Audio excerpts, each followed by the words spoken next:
বলেন তো এই জুলাই আন্দোলনে যারা রাস্তায় ছিল, গুলি খাইছে, ইত্যাদি ইত্যাদি, আপনি বাংলাদেশের বিগত 53 বছরের যদি ইতিহাস আপনি টানেন, যারা যারা নেতা ছিল তাদের কোন নেতার কোন ছেলে কোন নাতি মাঠে ছিল?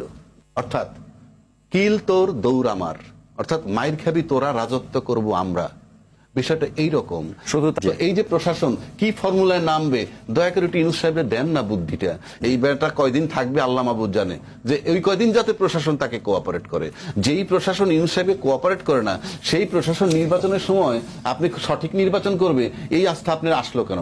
Number one. নাম্বার টু, যে ইউনূস সাহেব সব জায়গায় ব্যর্থ, এমন কোন সেক্টর নাই আমি খুললেই শুনি ব্যর্থ ব্যর্থ ব্যর্থ, আমি তর্কের খাতিরে ধরে নিলাম ব্যর্থ, তো সে একটা সুষ্ঠু নির্বাচন করবে, সেখানে আপনাদের আস্থাটা কেন? এ তো সবটাই ব্যর্থ হয়। আপনি নিশ্চিত কেমনে হইলেন যে উনি একটা সুন্দর নির্বাচন দিতে পারবে? 3 নম্বর, আপনার দেশটাকে এত ভালোবাসেন, দেশের মানুষ আপনাদের কলিজার টুকরা।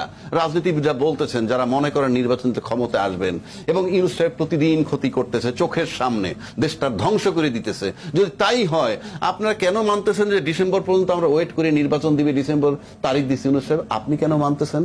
আপনি তো দেশের ভালোবাসেন। আপনার ফরগেট অ্যাবাউট ইউর ইউনূস।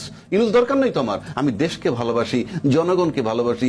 দেশটার ক্ষতি করতেছে, কাজে কালকে ইউনূস সাহেবের সাথে দেখা করেন, দেখা করে বলেন জাস্ট গেট লস্ট, আপনি চলে যান, দেশের ক্ষতি হচ্ছে, দুর্নীতি রোধ হচ্ছে না, চাঁদাবাজি বন্ধ হচ্ছে না, আপনি চলে যান নির্বাচন দিয়ে, আমরা সেইটা বলার সাহস তো আমি দেখছি না কাউকে।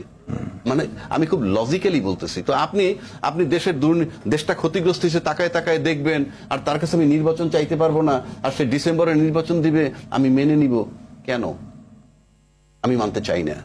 আমি ব্যক্তিগতভাবে বলবো, যদি রাজনীতিবিদরা বলতে পারে যে হ্যাঁ অমুক একজন আছে XYZ, ইউনূস সাহেব গেলে গিয়ে সে চালাইলে ভালো হবে, তা তো আলহামদুলিল্লাহ, আমরা ইউনূস সাহেবের রিকোয়েস্ট, জাস্ট গো। 2 নম্বর আসেন, ইউনূস সাহেব যেটা করছে সেই চ্যালেঞ্জটাও কেউ করতেছে না।